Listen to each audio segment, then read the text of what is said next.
Assalamu alaikum everyone. This is Dr. Wajid. I have done residency in cardiology. I will be discussing another case on ECG today. So let's start with the case. This is the ECG which we are going to discuss today. As always, today's ECG also has multiple and important findings. But before starting the discussion on this ECG, I would like you guys to pause your video, note down the findings with yourself and the diagnosis with yourself, and at the end of the video compare your findings and diagnoses with what was discussed in this video. So let's start the discussion on this ECG. As you know, the first thing which we will look at in an ECG is rhythm. For rhythm we use lead 2 or rhythm strip. In this case, if you look at the bottom of the ECG, you can find a long lead which is rhythm strip. You can note that there is upright and prominent P wave before each QRS complex, which means that this is a sinus rhythm. Rhythm के बाद हम जो next चीज देखेंगे वो है heart rate. Heart rate के लिए, as you know from our previous videos, that we select a QRS complex which lies on broad and vertical line, as is this QRS complex.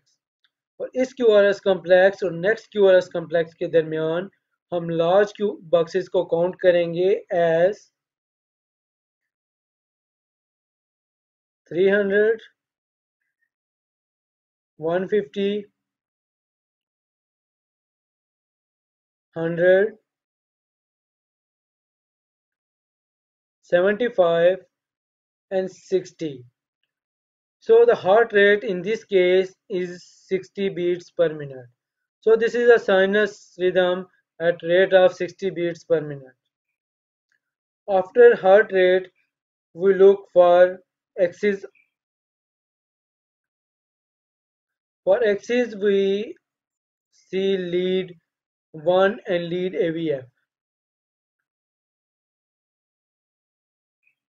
In both these leads, we look the direction of QRS complex.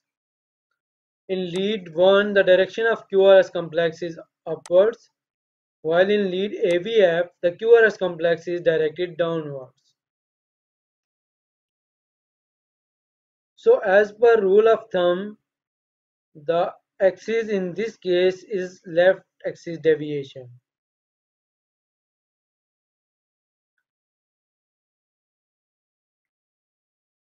Axis के बाद अगर आप lead V1 में गौर करें, lead V1 में अगर आप P wave को देखें तो you can see that there is a broad P wave in lead V1.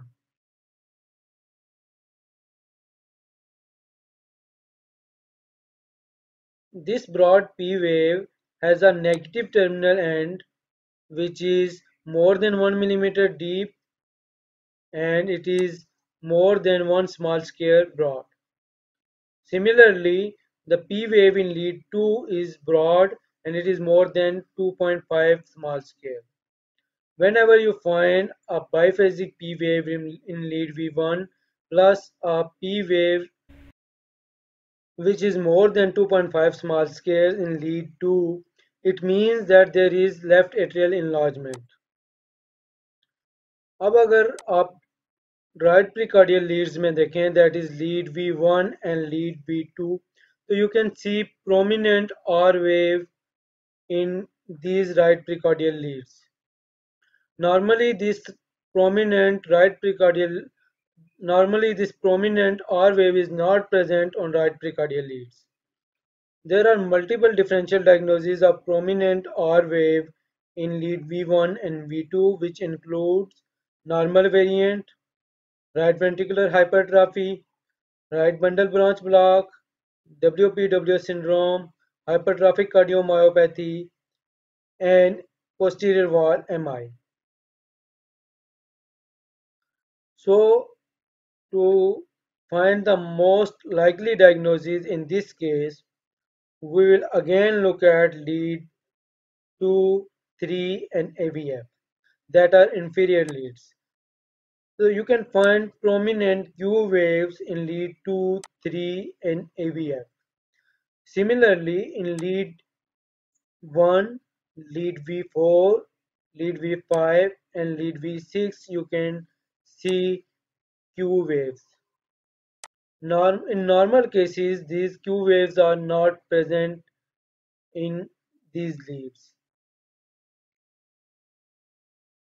Now, what is the significance of Q waves? The presence of Q waves on ECG signifies history of myocardial infarction. So in this case, the Q waves are distributed in inferior and lateral leads. This means that patient had inferior lateral MI in past.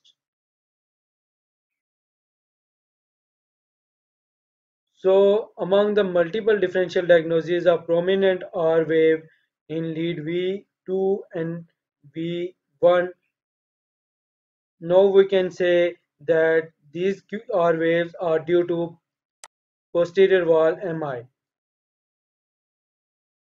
Also, the PR interval in this case is borderline prolonged, that is, it is around 5 small square, whereas the QT interval is 430 millisecond, which is within normal limits. अगर आपको याद हो तो हमने एक video में QT interval और QTC calculate करना सीखा था. तो we learn from that video that when there is heart rate of 60 beats per minute, we do not calculate QTC, and the QT interval in that case will be actual representation of QT interval.